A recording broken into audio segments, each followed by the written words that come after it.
আজকের ভিডিওতে তোমাদের দেখাবো আমার জন্মস্থান, যেখানে জন্মের পর প্রায় 3-4 বছর যেখানে আমার কেটেছে, সেই জায়গাটা আজকে তোমাদের সামনে তুলে ধরবো। আর আজকে আমরা যেতে চলেছি হচ্ছে মায়ের নিজের দাদুর বাড়ি Domkal.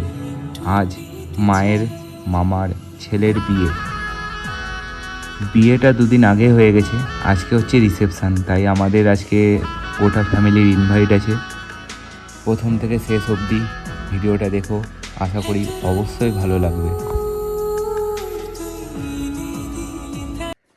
All right, WhatsApp everybody, welcome to my channel. তো চলে এসেছি আবার একটা নতুন ভিডিওর সাথে। আর এখন বাজে প্রায় 4:45, আর আজকে হচ্ছে আমাদের ইনভাইট আছে ডোমকলে মায়ের মামার ছেলের বিয়ে। তো আমরা সবাই যাবো। আমি জাস্ট এখন স্নান করে উঠলাম, 5:30 আমাদের বেরোনোর কথা। জাস্ট তাড়াতাড়ি রেডি হই, তারপর বেরিয়ে যাবো। আজকে যা যা হবে সব তোমাদেরকে দেখাবো। তো চলো, দেরি না করে তাড়াতাড়ি রেডিটা হয়ে নিই।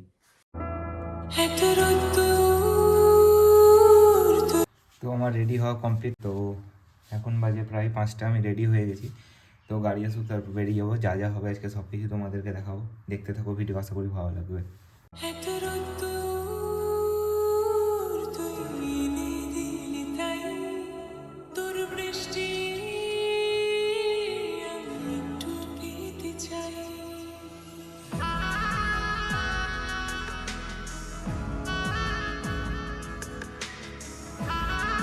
তোমরা এখন যে ব্রিজটা দেখতে পাচ্ছ, এটাই হচ্ছে সেই বালিরঘাটের ব্রিজ, যেখানে 2018 সালে এক মর্মান্তিক দুর্ঘটনা ঘটে গিয়েছিল। এটা হচ্ছে ইসলামপুরের নেতাজির মোড়। এই নেতাজির মোড় থেকে বাঁ হাতের প্রায় 2-3 কিলোমিটার গেলে পড়বে হচ্ছে ইসলামপুর হসপিটাল। আর সেই কোয়ার্টারেই আমরা থাকতাম। চলো, পরের ভিডিওতে তোমরা সেই কোয়ার্টারে তোমাদের ভিডিও দেখাচ্ছি। এটা হচ্ছে ইসলামপুর হসপিটালের মেন গেট। এই ইসলামপুর হসপিটালে আমার মা এবং বাবা দুজনের কর্মরত ছিলেন। মা এখন ওখান থেকে ট্রান্সফার হয়ে বহরমপুর চলে এসছে, আর বাবা এখনও ইসলামপুর হসপিটালে কর্মরত অবস্থায় আছে।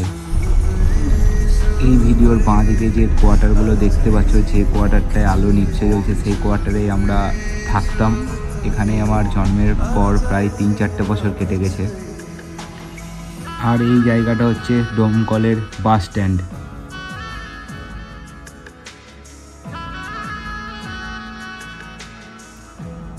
সামনের যে বড় বিল্ডিংটা তোমরা দেখতে পাচ্ছ, এটা হচ্ছে একটা অনুষ্ঠান ভবন। যেমন আমাদের বহরমপুরে রবীন্দ্র সদন আছে, সেটাও ডোমকলের একটা অনুষ্ঠান ভবন। এটার নামটা আমি ঠিক জানি না।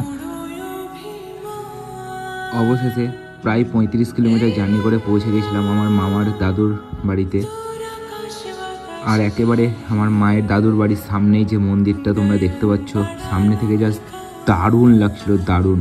এরকম মন্দির আমি খুব কমই দেখেছি।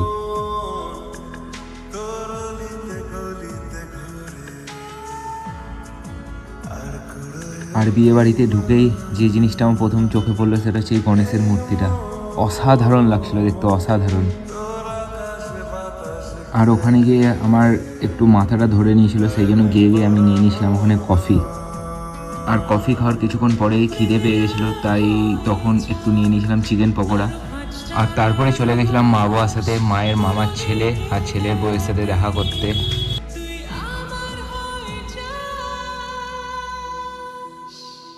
দেখা করে এসেই আমরা বসে গিয়েছিলাম খেতে, কারণ আমাদের আবার প্রায় 1.5 ঘন্টা বা 1 ঘন্টা 10-15 মিনিট জার্নি করে বহরমপুর আসতে হতো।